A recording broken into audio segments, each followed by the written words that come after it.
जब नरेंद्र मोदी सरकार सत्ता में आती है 2014 में, तो उनके सबसे बड़े और सकारात्मक प्रोग्राम्स में से एक था मेक इन इंडिया। प्रधानमंत्री मोदी ने सही आकलन लगाया था कि बढ़ती बेरोजगारी और इकोनॉमी की घटती जो गति है, उसका निवारण है इंडिया को दुनिया का एक मैन्युफैक्चरिंग हब बनाना। इसके लिए बाकायदा इंटरनेशनल लेवल पर मेक इन इंडिया का शानदार प्रोजेक्ट लॉन्च किया गया, लोगो बनाया गया, मार्केटिंग में बहुत सारा पैसा लगाया गया। हमें यह बताया गया कि इस सब शोषा से भारत में निवेश बढ़ेगा, नए फैक्ट्रीज बनेंगी, नौकरियां लगेंगी, अच्छे दिन आ जाएंगे।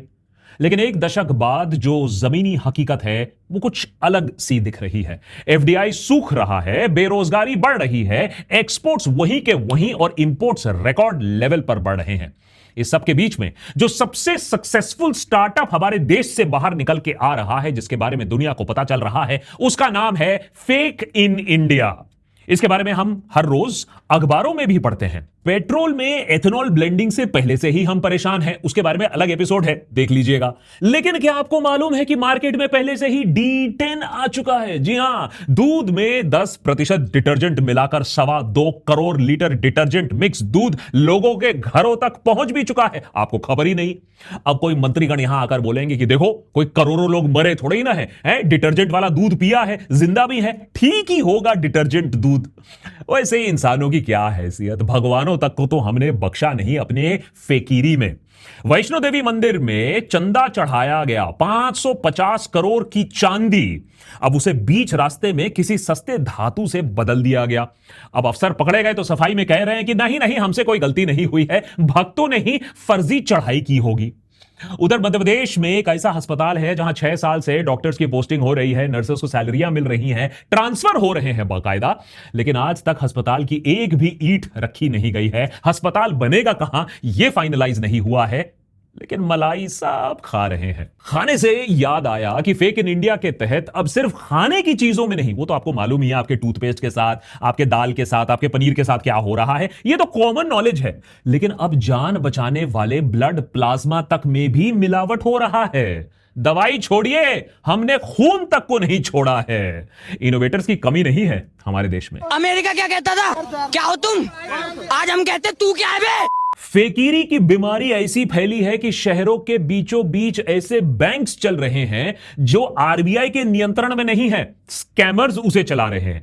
फेक डॉक्टर्स ऑपरेशन कर रहे हैं, फेक आईएएस ऑफिसर सरकारी काम निकलवा रहे हैं, फेक पुलिस स्टेशन सालों साल चल रहे हैं बिना किसी दिक्कत के, फेक एम्बेसीज वीजा पर स्टैंप लगा रहे हैं। स्टॉक मार्केट में आपको ऐसी कंपनीज मिल जाएंगी, फेक कंपनीज जो सालाना 1300% तक के रिटर्न्स दिखाती है, लेकिन जमीन पर उनके प्लांट्स पर ताला लटका हुआ है और ऑफिस की जगह जेरोक्स की दुकान चल रही है। देखिए, हर देश में इक्के दुक्के इंसिडेंट्स तो आपको ऐसे मिल जाएंगे, लेकिन भारत में फेकीरी एक भीषण रूप इख्तियार कर चुकी है। आपके टूथपेस्ट से लेकर तेल तक, मेडिसिन से लेकर मकान तक, सब फेक निकल रहा है।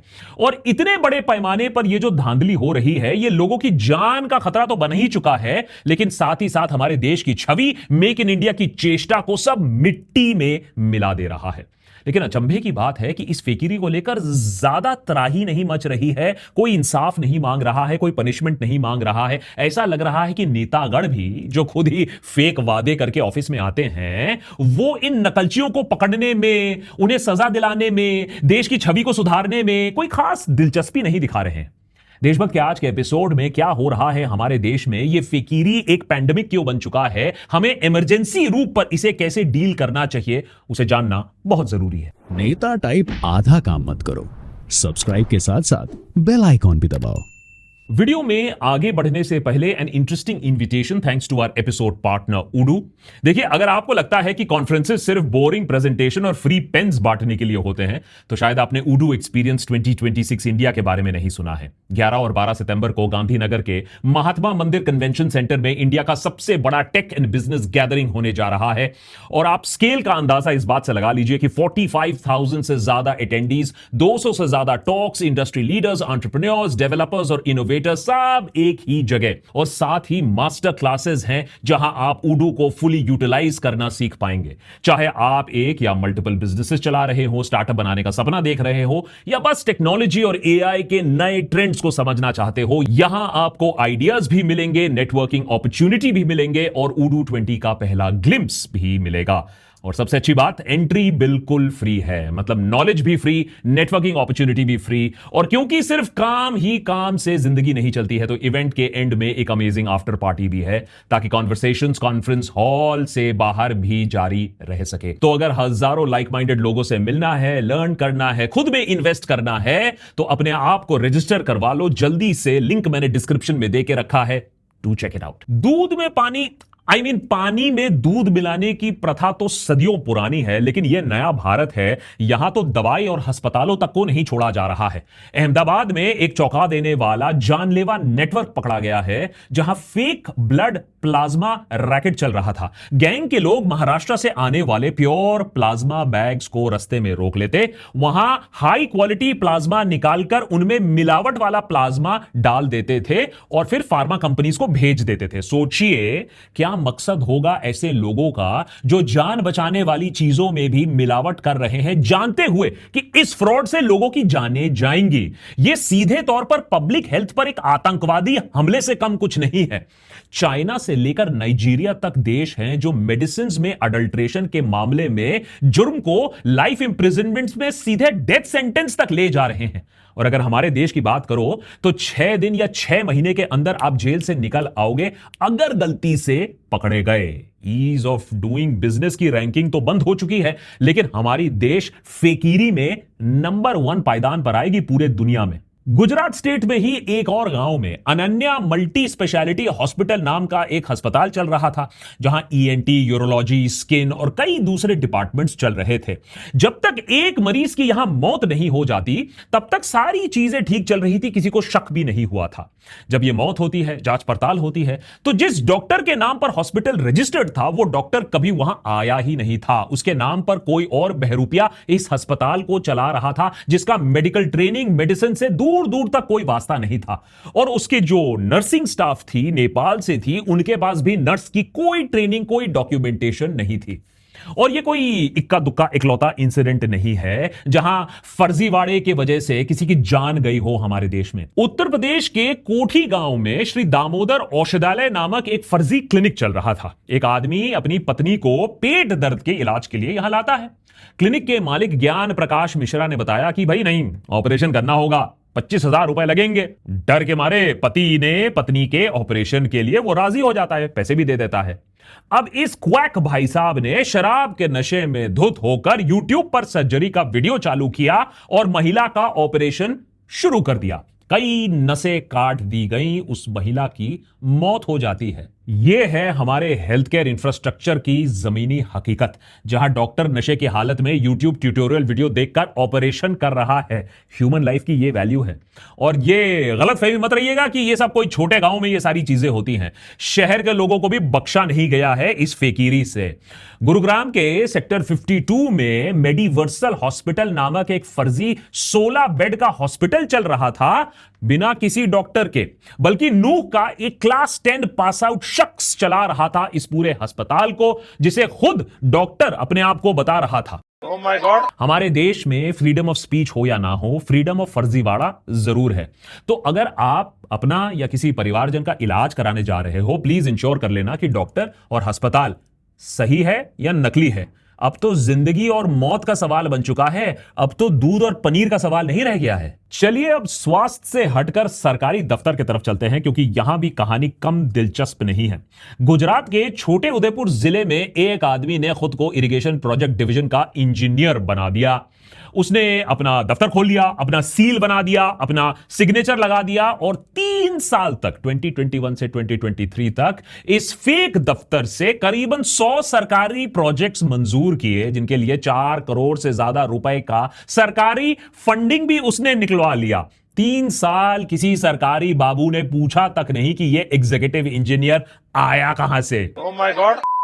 अब इससे भी एक लेवल ऊपर चलते हैं, अरे पिक्चर बाकी है, एक लेवल ऊपर चलते हैं। गोरखपुर में एक 27 साल का लड़का गौरव कुमार सिंह खुद को 2022 बैच का आईएएस ऑफिसर बताकर घूम रहा था। सफेद इनोवा, लाल नीली बीकॉन वाली बत्ती लगाकर गाड़ी, उसके इर्द गिर्द 15 स्टाफ घूम रहे थे जो पूरा एक माहौल सेट कर रहे थे कि भैया आईएएस ऑफिसर ही होगा, इतने लोग इसके आसपास घूम रहे हैं, नौकर चाकर टाइप। हर महीने इस पूरे ढकोसले को चालू रखने के लिए 5 लाख रुपए खर्च कर रहा था यह बंदा। और उधर उत्तर प्रदेश, बिहार, झारखंड, मध्य प्रदेश, इन 4 राज्यों में लोगों से सरकारी नौकरी, टेंडर और कॉन्ट्रैक्ट दिलाने के नाम पर करोड़ों रुपए वसूल कर रहा था। अब एडिटर बात देख लो, है आईएएस नकली था, मैं मानता हूं आईएएस नकली था, लेकिन जो काम करने के तौर तरीके थे वो बिल्कुल असली थे। ऐसा ही एक केस हैदराबाद पुलिस ने भी पकड़ा, जहां एक high profile white collar fraudster B Shashikant senior government officer का फेक पहचान पत्र बनाकर अपने आप को उस भेष में डालकर लोगों को धोखा दे रहा था, पैसा वसूली कर रहा था। करीबन 40 साल का शशिकांत पिछले 2 सालों से ज्यादा समय खुद को आईएएस ऑफिसर बताता, डिप्टी कमिश्नर ऑफ माइंस बताता, और कभी आईपीएस बताता, कभी एनआईए ऑफिसर बताता, आम लोगों को गुमराह करता। ये तमिलनाडु से हथियार मंगवाकर 2 बॉडीगार्ड्स भी इसने साथ में रखे थे अपनी छवि को बनाए रखने के लिए। हमारे देश में फेकीरी करने वाले अच्छे से जानते हैं कि असली अफसर की पहचान होती है रिश्वत खाना। तो इस पर किसी ने शक भी नहीं किया। हां, अगर कोई ऐसा अफसर होता जो रिश्वत लेने से मना कर देता तो उसकी इन्वेस्टिगेशन छानबीन जरूर होती। लेकिन फेकीरी प्रो मैक्स का अवार्ड तो जाता है आर्यन वर्मा को, जो सिर्फ 20 साल की उम्र में ब्रिगेडियर बनकर घूम रहा था। रिपोर्ट्स के मुताबिक आर्यन नीट की तैयारी कर रहे थे, लेकिन एग्जाम को 2 बार फेल कर चुके थे। फिर परिवार से फटकार से बचने के लिए उन्होंने सबको बताना शुरू कर दिया कि उन्होंने आर्मी में ब्रिगेडियर के पद पर सिलेक्शन हो चुका है। बाय द वे, वो पद जिसे हासिल करने के लिए फौजियों को 25 साल तक की मेहनत, कड़ी मेहनत और परिश्रम करना पड़ता है। आर्यन ने नेता टाइप काम किया। अरे भैया, परिश्रम को मारो गोली। फेकीरी में एक गाड़ी रेंट पर ली, उस पर आर्मी का फ्लैग लगाया, ब्रिगेडियर के स्टार्स लगवाए, 2 बाउंसर हायर की और अपनी धौस जमाने लगे। यहां तक कि यूपीएससी एस्पिरेंट्स को मोटिवेशनल स्पीच भी देने लगे। क्योंकि आपकी दिमाग को अपडेट रहना जरूरी है, और अपडेट होगा तभी आपके मन में बातें आएंगी। आज अगर ये सब मुझे देख रहे हैं, शाम को ही घर जाएंगे, इनके दिमाग में बातें आएंगी कि हाँ ऐसा था। नकली ब्रिगेडियर शायद आपको दूसरे देशों में भी मिल जाए, लेकिन कितने देश आप मुझे बता पाओगे जहां आपको पूरा का पूरा नकली टोल प्लाजा मिल जाएगा। गुजरात मॉडल ऑफ डेवलपमेंट के तहत मोरबी जिले के नेशनल हाईवे 8A पर सरकारी एनएचएआई टोल प्लाजा से सिर्फ 600 मीटर दूर यहां के गांव के सरपंच, उनके भाई ने अपनी खुद की जमीन पर एक नकली टोल प्लाजा खड़ा कर दिया। और यह सिस्टम 12 साल तक इन लोग ने चलाया। मिलाकर करीबन 75 करोड़ रुपए इन्होंने वसूल किए। बहाना बाद में बनाया गया कि इन पैसों से वो तो गांव में मंदिर बनाना चाहते थे। तो गलत क्या है? मंदिर के नाम पर हिंदुओं को मूर्ख बनाना कोई नई बात तो है नहीं। अभी हाल ही में आप देख रहे हो अखबारों में क्या सुर्खियां चल रही हैं। भगवान श्री राम को घर को भी नहीं बख्शा गया। इन फकीर चंदों ने फर्जी भक्ति, फर्जी श्रद्धा दिखाकर असली लूटपाट मचाकर रख दी है। भगवान श्री राम तक को नहीं बख्शा है। और यहां मैं सिर्फ पैसों की लूट की बात नहीं कर रहा हूं, यह इस बात का भी सबूत है कि हमारा सिस्टम इतना खोखला हो चुका है कि इक्का दुक्का नहीं, एक पैरेलल सिस्टम चल रहा है हमारे देश में। एक जेन्युइन सिस्टम जो चुरमुरा रहा है, और दूसरा फर्जीवाड़े का एक सिस्टम जो फल फूल रहा है, और किसी को ज्यादा फर्क नहीं पड़ रहा है। जैसे मध्य प्रदेश के मां बगलामुखी मंदिर में सरकार के द्वारा हैंडल किए जाने वाले ट्रस्ट के बावजूद, मैंने सरकार ने एक जेन्युइन ट्रस्ट एस्टैब्लिश किया जहां भेड़ चलना चाहिए था, इसके बावजूद मंदिर के अंदर एक पैरेलल सिस्टम चल रहा था, एक फर्जी ट्रस्ट चल रहा था जो डोनेशन, गहने, भेंट सब कुछ ले रहा था, नकली रिसीट दे रहा था, और प्रशासन को महीनों तक इसके बारे में भनक तक नहीं लग पाई। आप सोच के देखो फेकीरी का कैंसर कितना गहरा जा चुका है कि ना इंसान, ना देश की गरिमा, ना भगवान के घर तक को बख्शा गया है। आप मुझे बताओ यह सीरियस मामला है या नहीं? देश की कानून व्यवस्था और सुरक्षा के क्षेत्र में हमेशा से ही फर्जीवाड़े का एक सवाल उठता आया है, लेकिन अब तो फर्जीपने की कोई सीमा नहीं रह गई है। अहमदाबाद में एक शख्स मॉरिस सैमुअल क्रिश्चियन अपना खुद का मीडिएशन सेंटर खोलकर बैठ जाते हैं। 2019 से वो खुद को जज बताकर जमीन के झगड़ों में फैसला सुनाना शुरू कर देते हैं। उनके साथ ही खुद को कोर्ट स्टाफ बताते हैं और लोगों को पूरा यकीन हो जाता है कि यही असली अदालत है।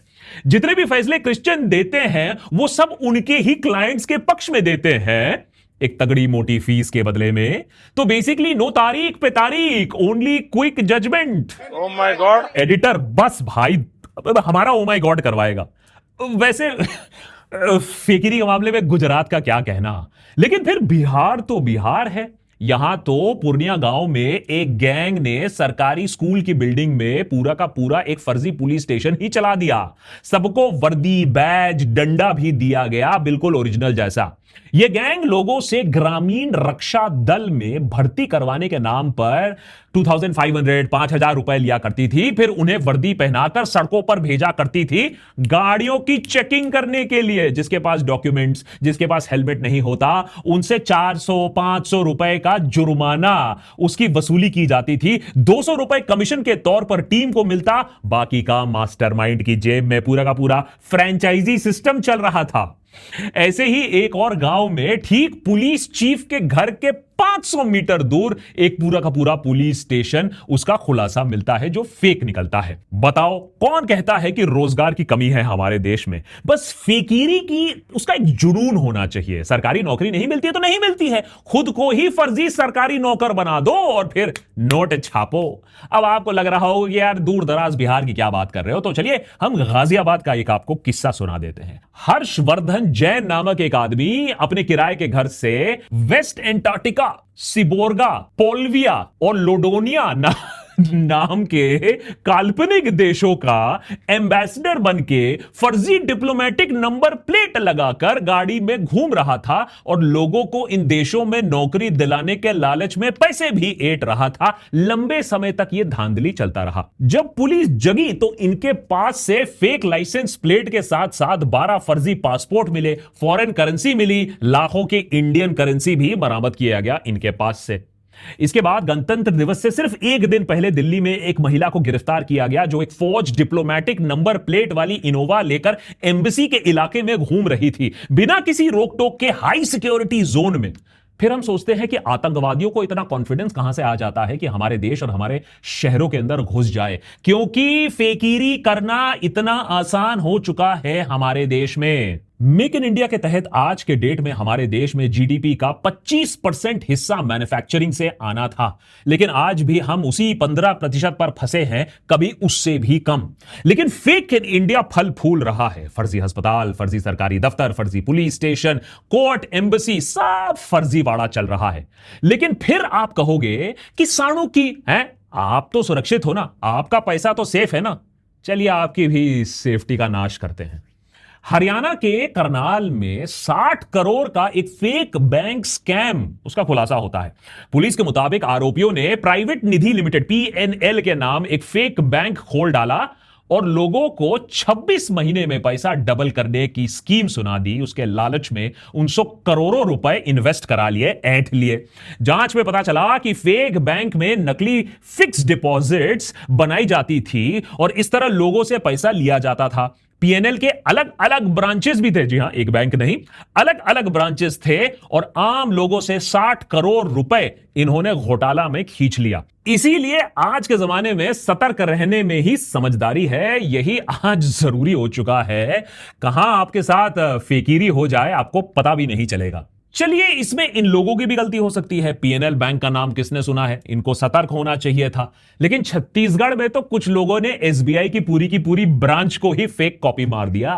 फर्नीचर से लेकर प्रोफेशनल कागजी काम तक लेकर वर्किंग बैंक काउंटर्स तक लेकर सब कुछ असली जैसा। 6 गांव वालों को SBI में नौकरी का झांसा देकर उन्हें भर्ती भी कराया गया, उन्हें फर्जी अपॉइंटमेंट लेटर्स भी दिए गए। काम इतना ज्यादा प्रोफेशनल था कि गांव वाले इस बैंक में अपना अकाउंट खुलवाते हैं, पैसा जमा करते हैं। 10 दिनों में इन्होंने लाखों रुपए ये खा गए बिना डकार लिए।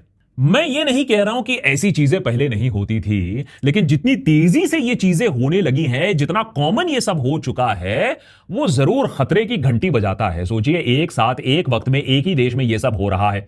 एक तरफ सरकार digital India, ease of doing business, विश्व गुरु के जुमले में बिजी है, और दूसरी तरफ जमीन पर 6 साल से एक अस्पताल सिर्फ कागज पर मौजूद है। 12 साल से एक फर्जी टोल प्लाजा चल रहा है। बिना अथॉरिटी के अलग अलग फेक बैंक्स चल रहे हैं। कहीं दूध और यहां तक कि खून में मिलावट हो रही है। लेकिन फिर भी इस पर सरकार से कोई सवाल नहीं पूछ रहा है, कोई अकाउंटेबिलिटी डिमांड नहीं कर रहा है। यह बात मैं यहां साफ करना चाहता हूं कि यह बात सिर्फ करप्शन की नहीं है, यह अकाउंटेबिलिटी की भी एक बहुत इंपॉर्टेंट बात है। क्यों फर्जी टोल प्लाजा 12 साल तक चला? एनएचएआई के इंस्पेक्शन टीम को कभी कुछ नहीं दिखा। कैसे फर्जी आईएएस ऑफिसर, फर्जी एम्बेसडर खुले आम रेड ब्लू बीकॉन लाइट वाली गाड़ी में घूम रहे हैं, ट्रैफिक पुलिस ने कभी चेक क्यों नहीं किया?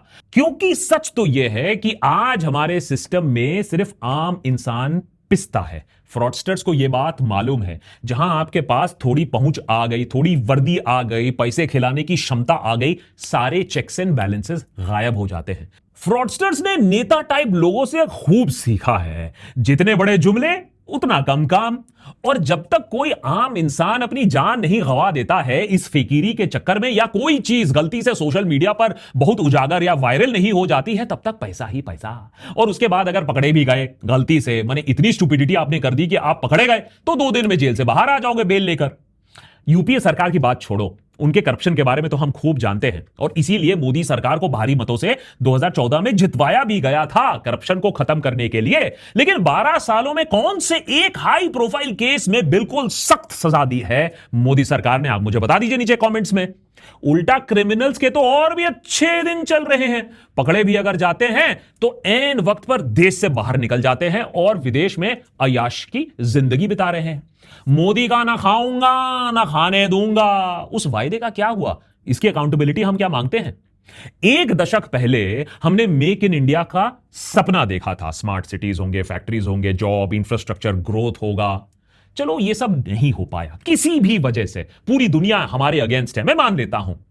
लेकिन ये उल्टा रास्ता जो हम चल रहे हैं, उसका जस्टिफिकेशन क्या? मेक इन इंडिया नहीं कर पाए, ठीक है, लेकिन फेक इन इंडिया कहां से हम करने लगे? आज दुनिया भर में हमारे प्रोडक्ट्स बैन हो रहे हैं, मेडिसिन से लेकर स्पाइसेस तक। हमें मिलावट और पुअर क्वालिटी प्रोडक्ट्स के लिए जाना जा रहा है। कौन करेगा अब बताइए हमारे साथ बिजनेस? कौन करेगा हमारे देश में निवेश, जब देश में इंफ्रास्ट्रक्चर कंस्ट्रक्शन फेक निकलता रहता है? इनॉग्रेशन के बाद बड़े बड़े नेशनल हाईवेज 2 दिनों में उखड़ जाते हैं। अब बताइए वहां खरबों रुपए का इन्वेस्टमेंट कौन इंटरनेशनल कंपनी करेगा? इसीलिए देशभक्त पर हमारा मानना है कि फेक इन इंडिया एक कैंसर है जो 4th स्टेज की तरफ जा रहा है। हमारी जिंदगी के हर पहलू में ये नकलीपना, ये फेकनेस घुस चुका है। ये हमारी जान लेकर रहेगा, देश को खोखला बनाकर रहेगा, हमारी रेप्यूटेशन को तार तार कर देगा अगर इमरजेंसी एक्शन अभी नहीं लिया तो। जैसे फेक प्रोडक्ट्स बनाने वाले, उनमें जानबूझकर बेचने वाले, डील करने वाले, ये सब इनको नॉन बेलेबल ऑफेंस के अंडर इनको अंदर करो, जेल में डालो। और मेडिसिन जैसे क्षेत्रों में जहां जिंदगी और मौत का सवाल है, वहां फेक प्रोडक्ट्स बनाने वालों के लिए कम से कम लाइफ इन प्रिजन होना चाहिए। एक टाइम पे चाइना था, दुनिया हंसती थी चाइना के ऊपर, ये लोग सस्ते टूटने वाले प्रोडक्ट्स बनाते हैं। आज चाइना ने तो अपने आप को वर्ल्ड क्लास साबित कर लिया, वो वर्ल्ड में नंबर 1 क्वालिटी के लिए लड़ रहा है। लेकिन शायद अब हमारा नंबर आ गया है फेक और नकली चीजों के लिए वर्ल्ड फेमस होने का। हाथ जोड़कर सरकार से विनती करता हूं, इस आपदा को रोको। इस आपदा में किसी को अवसर नहीं मिलने वाला है, सिर्फ देश की बर्बादी लिखी हुई है।